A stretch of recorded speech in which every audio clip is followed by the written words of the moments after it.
All right, the Orange County ladies are back and they are bringing it. This was a very interesting first episode. Katie, are you a sociopath? Welcome to the Asia Esterak Hour, where film meets conspiracy and pop culture gets a reality check. From sharp recaps to sci-fi theories and media deep dives, Asia Esterak serves it unfiltered. Let the binge begin. All right, welcome back to the Asia Esterak Hour. I am Asia Esterak. All right, let's get into it. Okay, so the Real Housewives of Orange County, season 19. 19, you guys. That's crazy. All right, so we open with all of the ladies doing their thing. We get to Shannon hanging out with Katie. First of all, I was surprised to see Katie back. I see why they brought her back, but again, she's back. According to her, her and Shannon grew a little close after the reunion last year. She felt that Shannon was the only one that kind of spoke up for her. So they have grown closer, I guess, in between filming. So they're going to this like luxury car dealership. What's her face? Katie is getting some type of car that I just think the car, and all I think about are the fees and the payments and the I'm a broke ass bitch, so I don't have those issues. I don't have to worry about shit like that. Anyway, so they're there and Shannon's talking about Katie's relationship with the other ladies, specifically Emily.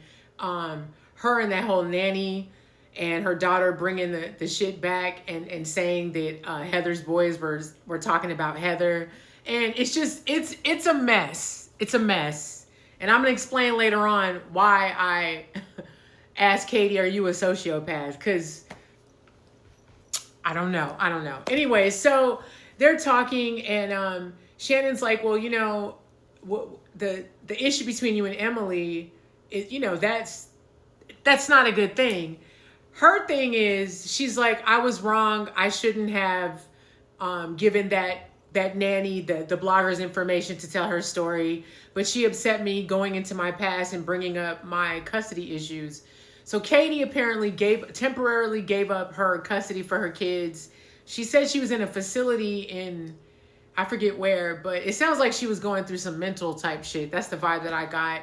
And Emily did bring it up at last year's reunion, and clearly she felt some type of way because she straight gave, when that nanny reached out to her and said, it's true what you were saying, Heather hates, not Heather, Emily hates Heather. She talks about her all the time, which could be true, but like, so? I mean, most of these people on these shows, I think a lot of people forget, a lot of these women aren't actual friends in real life. They're just their coworkers, which I'm going to bring that up later, referring to Tamra's goofy ass. But, so yeah, she ended up giving this nanny a blogger's number of where, because her daughter was on some podcast talking about her whole experience babysitting the kids. And, that whole thing, though, here's my thing with that. Though. Katie, at the end of the day, when we go back to last year's episode, when she was having that lunch with her daughter and Tamra, I can't remember who else was there, and her daughter told the story about babysitting Heather's kids, her boys, and them mentioning that, or not Heather, I keep saying Heather, babysitting Emily's sons, and Emily's sons mentioning that Heather is mean to our mom. In this episode, Katie's like, when she's talking to Shannon, she's like, well, we just, it was just a joke that was taken too far. But when they flash back to that scene, and even the first time I watched it last year, it didn't feel like it was light and funny. It felt intentional. And my thing is, you did it with the messiest person on the show, Tamra. And even Tamra's facial expressions in the scene were like, so it wasn't even taken as light from Tamra, or I would even say the viewing audience. I didn't view it as light. It seemed very messy, and her daughter seemed just as messy as her. I think I even said that on one of my reviews last year. But like, so it's weird to me that Katie doesn't seem to understand that. I don't know. She's weird to me. She's full of excuses, and it just seems like whenever she's confronted about something, it's never her fault. It's always deflected to the other person involved in the party. It's always, oh, no, I didn't reach out to them. They reached out to me. That seems to be a pattern with her. I don't know. I think homegirl is a mentirosa. Okay? I think she's a liar. I think she lies to lie. I think she's one of these people where she just builds the lie upon the lie upon the lie. She's giving incapable of telling the truth and manipulation and weirdo. I don't know. I wasn't really feeling her last year. This first episode alone, which low-key was pretty much about her, by the way. So, listen, she wanted that clout and that whatever. You're getting it, honey, because I get clout chaser from her, too. I'm just trying to be famous and relevant. That's the vibe that I get. My thing is, as anybody that's been watching any type of reality television show, this is not the way to gain the inner circle of the girls or the trust on the show by doing shit like this. But whatever. I guess our morals are different. I don't know. Call me crazy. Leave it in the comments. But okay. Anyway, so her whole thing is I wouldn't have done all that if she hadn't brought my kids up on the reunion. Okay. I mean, fair play. Fair play. Fair play. It's just a dirty ass way of doing it. But whatever. There's no rules in war, I guess. Well, there isn't. But whatever. So anyway, we briefly skim over Heather and Terry, rich people issues. Bought a house, I think they said Beverly Hills or Bel Air, someplace. They buy the house, they redo the house. The contractor ends up going over, what she said, $8 million over budget. Not much has changed in Heather's world. Heather is still Miss Fancy Pants. I like Heather. She can be definitely extremely judgmental at times, but for the most part, I think she's harmless. Like, honestly. And I do have to agree with her. She's never wrong about anybody. She called Kelly died from day one, and everybody thought she had overreacted. History told a different story. So I agree with you right there, Heather. I definitely agree with you. And she definitely can be snobby, for sure. So after that, we get over to Gina, Miss Gina. So Gina and Travis are living back together. They got a new house. The house is gorgeous on the inside. I love Gina. I feel like Gina is one of the most down-to-earth, genuine housewives. She reminds me a lot of, they're not the same, but as far as down-to-earthness, Alex McCord from New York City. I've said that Alex McCord is low-key one of my favorites. Besides, of course, the amazing Nene Leakes. But no, Gina's dope. And this is another reason why I love Gina. So Gina's house isn't even fully furnished. So Emily comes over and she's got like 2 camping chairs in the living room. It was hilarious. And they reenacted a scene from Step Brothers. Those two are hilarious when they get together. I actually really enjoy their friendship on screen because they're very yin and yang, but they seem to have similar humor and it works. And I like that they can check each other. I like that. To me, that's a genuine connection there. Anyway, so Emily comes over. They start talking about this whole Katie shit. Like I said, this Katie, you dominate. You listen, mission accomplished. You dominated the first episode. So Gina mentions that she wants to meet. She called Katie to meet up with her for coffee. Katie doesn't know that Gina is bringing Emily with her. Yeah, it's an ambush, but I get why, because Katie's a liar. Gina's whole motivation is, I didn't want to tell her. I didn't want her to have some story prepared, for when Emily gets there. I agree with that. Not the best tactic, not the most honest, but you do what you got to do, I guess. So they talk about that. Gina talks about briefly, not in this scene, but in her intro earlier, but Gina ended up going to Bali and going on this like spiritual retreat and reconnected and realized that a lot of the stuff that was affecting her in her relationship with Travis was his ex-wife, nuts. And she said a lot of the, what she was doing out of fear, her decisions. So she's reclaiming her life back. So that's when they got this new house and, she's doing her thing. She's taking her power back. So good for you. I genuinely like Gina. I root for her. I think she's dope. But yeah, so Emily in a scene previous to this and in this scene talks about what she's struggling with at home. So her son Luke doesn't eat. She finds out from a family therapist that he has ARVID or ARFID. it's a type of, it seems like it's a nervous system disorder where he can't process food. He's disgusted by food, so he never eats. We later find out in the episode that that's in direct correlation with potential autism. So Emily's going through it. So she's dealing with all of that on top of this Katie bullshit in the blogger. That's a lot. That's a lot. And think about it. You have to remember, these people are reality television stars. They give us their whole life on TV. So it's gotta, I can totally understand where Emily's coming from, where it's like, it's gotta sting harder when one of your cast members is adding to the stress by reaching out to to outside parties to potentially like besmirch your name and get your family attacked. So I get it, girl. I get it. I get Katie with the Emily shit at the reunion. I kind of get that too. But I think there's a difference in maturity level and motivation with both of these ladies. And Katie, your intentions aren't pure.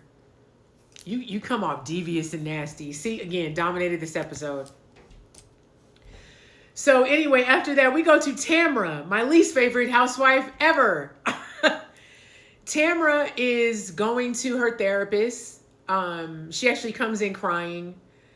Apparently, she's having a hard time dealing with bringing up the past and all the trauma that she hasn't worked through. She talks about she wants to understand where all her anger is coming from, and she wants to work with how she doesn't lash out when she's upset and when she's angry. And of course, Bravo they roll that bean footage. Bravo shows us flashbacks of her losing her damn mind.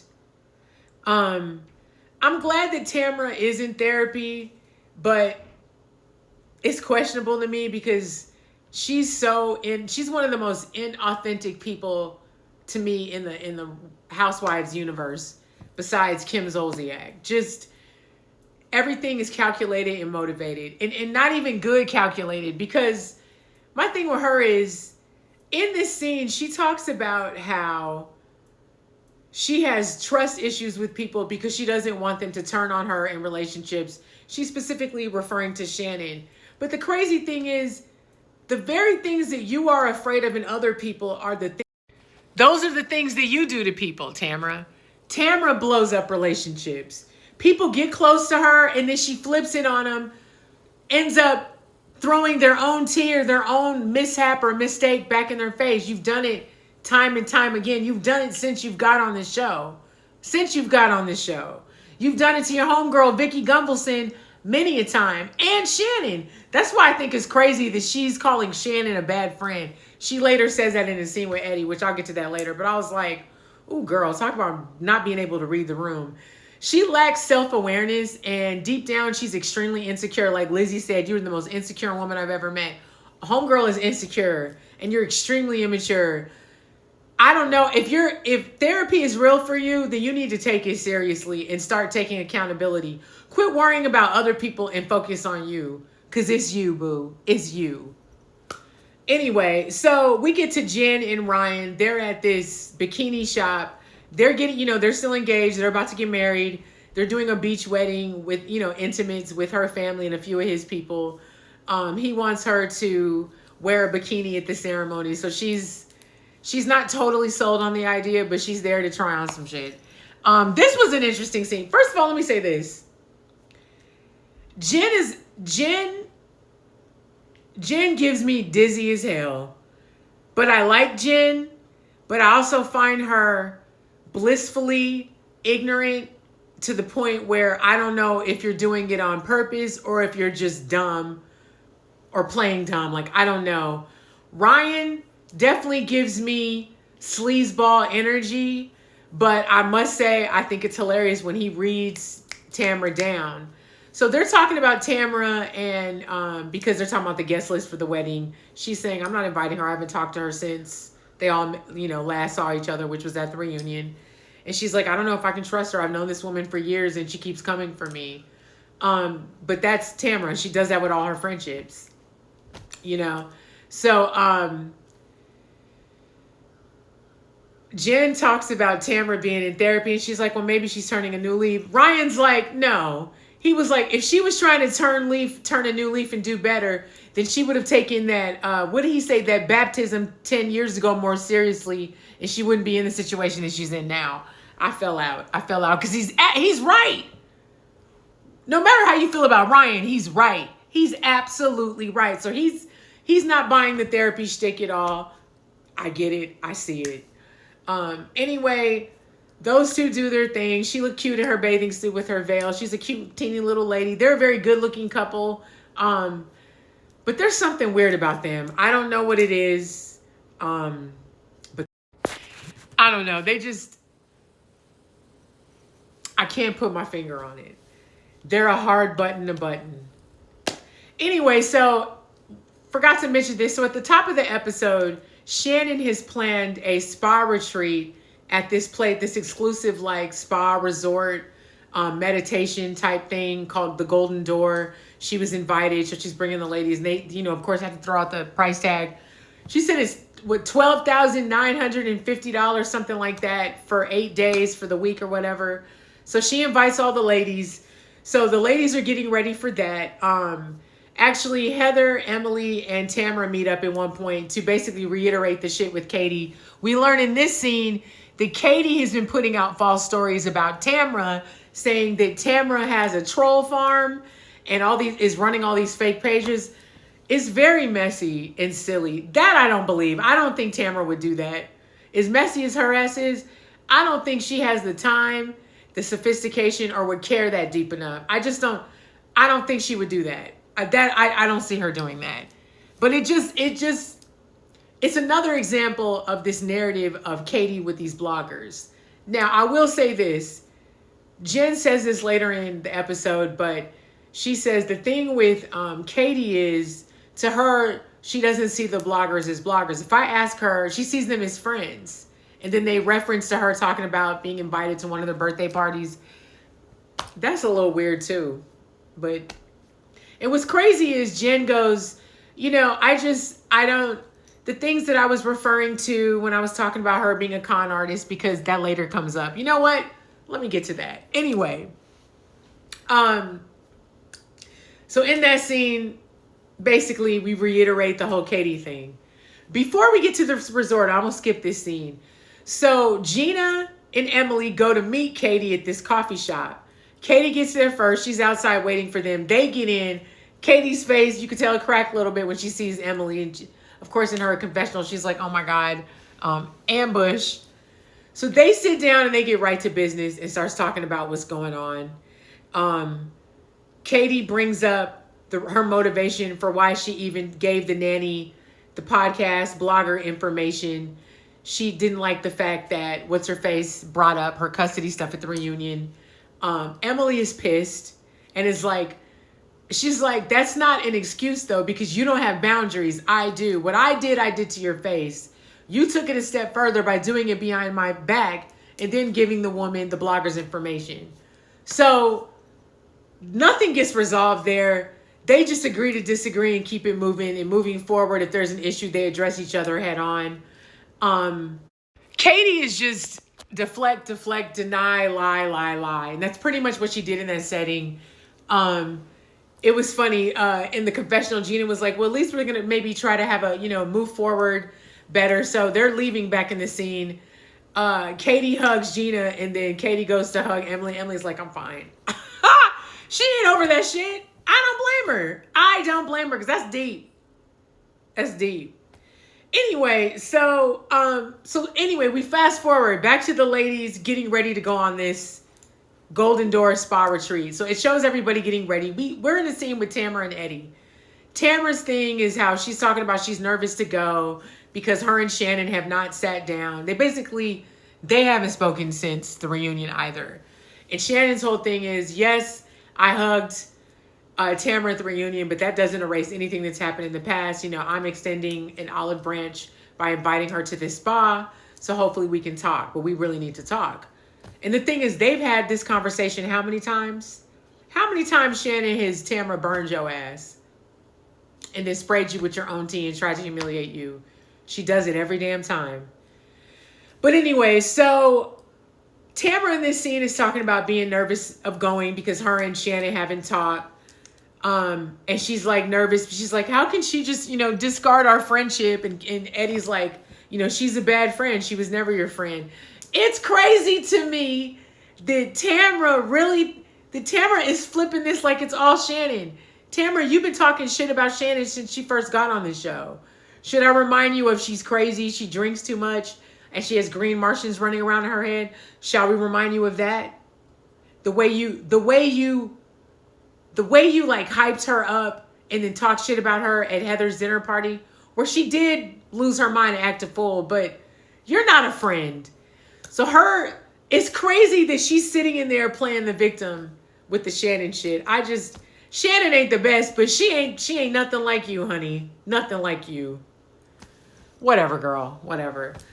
So anyway, we get to this spa. Shannon gets there first. The ladies come trickling in after. Everyone's there except for Katie and Jen.